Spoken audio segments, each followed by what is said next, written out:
Olivier Massé-Depasse, Anne Cousens, comédienne et lui réalisateur. Ça s'appelle Duel. C'est un film extraordinaire qui arrive sur les écrans, film belge. Bonjour à tous les deux, merci d'être là. Bonjour. Olivier, c'est un thriller psychologique qui nous plonge finalement au cœur de ce qu'il y a de plus humain, de plus fort, c'est-à-dire la relation entre une mère et ses enfants. Oui, mais la base de la thématique du film, c'était l'instinct maternel. Je cherchais, parce que le film est adapté d'un roman de Barbara Abel, qui est une écrivaine belge. Et ce que je cherchais, c'était vraiment une histoire qui traitait de l'instinct maternel, parce que c'est quelque chose qui me fascine. Parce que pour moi, l'instinct maternel, c'est comme un super pouvoir. C'est de toute façon la plus forte connexion qu'il y a entre deux êtres humains. Oui. Et une fois que j'ai lu le livre de Barbara, je savais que je devais faire un film. Oui. De à côté, Anne Cousens, on peut tout faire quand on est mère, on est prête à tout faire, comme on voit dans Je le pense film. qu'on est prête à tout. Alors, est-ce qu'on peut tout faire? Ça, c'est pas à moi de le dire, mais oui, je pense qu'on est prête à tout. Oui, Ouais. c'est un formidable ressort de suspense. Regardez, ça s'appelle Duel.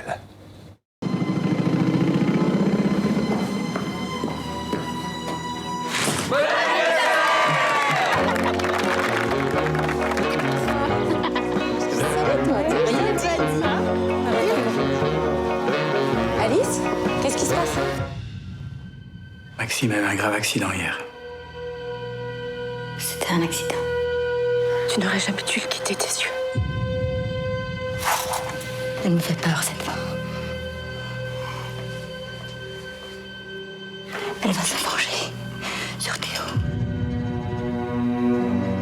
Anne Cousens, et puis à ses côtés, Verlé Bettens, incroyable comédienne, et toutes les deux incarnent ces deux femmes très proches. On est dans les années 60, et il va y avoir un drame.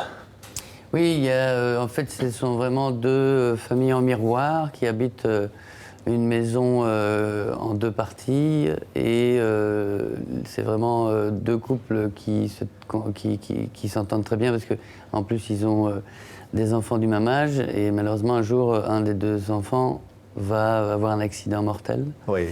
Et Alice, qui est la protagoniste du film, va assister à cet accident et à partir de ce moment-là, va commencer à se fissurer cette amitié parce qu'il va y avoir un peu de la culpabilité, puis Oui. du reproche, et puis ça va de fil en Et aiguille. ça va se transformer en souffrance, en paranoïa quelque part, Anne. Ce personnage que vous incarnez est incroyable finalement dans sa détermination, sa force. Oui, c'est difficile d'en parler sans spoiler le film, mais voilà, je pense que ce sont deux femmes qui ont une amitié extrêmement fusionnelle. Je pense que les années 60 aussi faisaient en sorte que là, c'est des femmes qui restent à la maison, qui s'occupent uniquement de leurs enfants, de leur mari, et donc elles ont peu d'ouverture sur le monde, donc elles sont vraiment ce côté fusionnel, c'est ce qui fait leur amitié très très forte. Et en même temps, c'est ce qui va aussi, c'est comme une espèce de cocotte-minute, c'est ce qui va permettre à leur folie aussi d'exploser. Parce que je pense qu'elles ont toutes les deux, voilà, ce sont deux femmes qui sont pas instables, mais qui ont chacune une folie.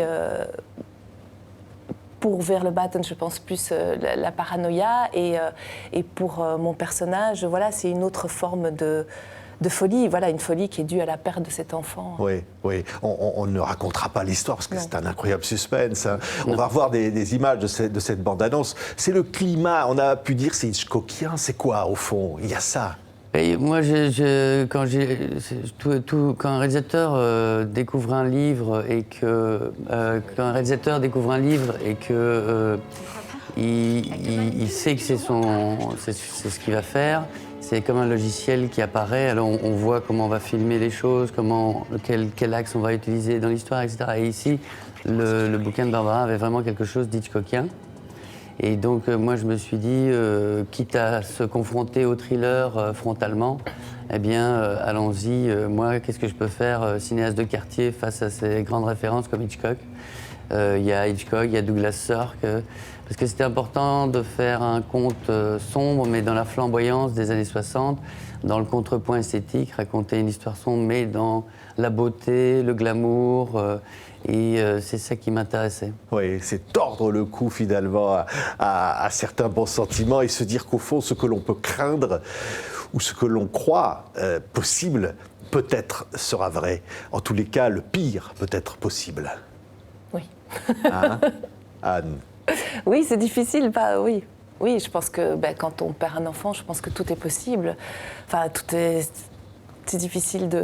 Mais ici, oui, l'histoire, le principe du thriller, c'est que on va, on vient, on est tout le temps sur des fausses pistes, on ne sait pas qui est qui est vraiment la folle de qui, et on essaye de le tenir jusqu'au bout. Donc ça, c'est sûr que c'était un exercice d'équilibre. Oui, Duel, hein, avec ce féminin. C'est un film presque de femme, filmé par un homme. Hein. Voilà. Hein, vous dites ça, Anne?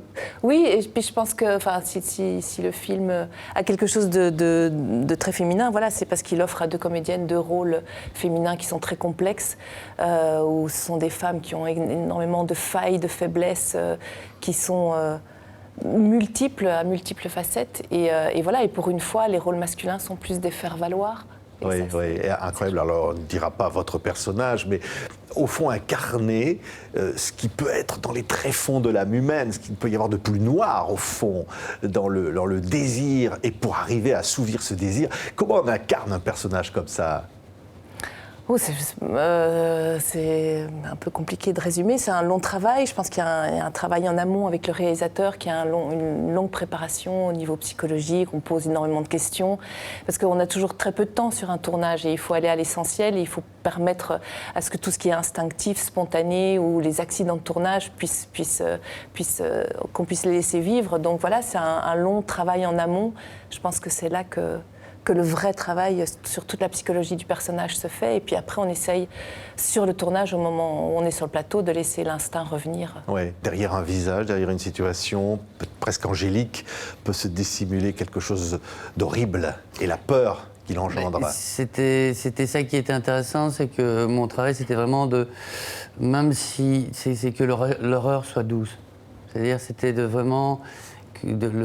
traiter tout ça, c'est-à-dire que sans qu'on s'en rende compte vraiment, c'est qu'à la fin on se dise ah oui mais non mais pourquoi je pleure, parce qu'en fait donc il y avait vraiment surprendre le spectateur mais par la douceur, c'est-à-dire le mener vers l'horreur mais par la douceur. Ouais.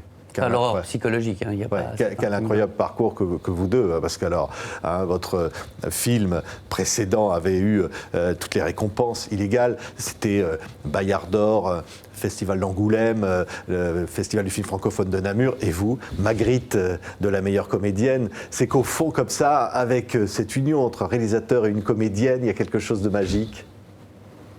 Oui, c'est très agréable. En fait, pour un comédien, je trouve le plus compliqué, c'est de donner sa confiance. Et quand on peut retravailler plusieurs fois avec un réalisateur et qu'on a un travail sur un long parcours, ce qui est le plus jouissif, c'est qu'on a une totale confiance et donc on peut oser prendre des risques, oser se laisser aller. Enfin voilà. Et ça, c'est important. Enfin, pour moi, c'est important. On pourrait dire, Olivier Massé-Depasse, aux spectateurs qui vont aller voir Duel, accrochez-vous à votre fauteuil. Hein. Accrochez-vous, n'ayez pas trop peur, parce que ce n'est que de l'horreur psychologique, mais c'est un thriller. Allez, je vous le conseille, courez voir Duel. Vous allez passer un moment accroché du début à la fin. Merci beaucoup à tous les deux d'avoir été nos invités. Merci beaucoup.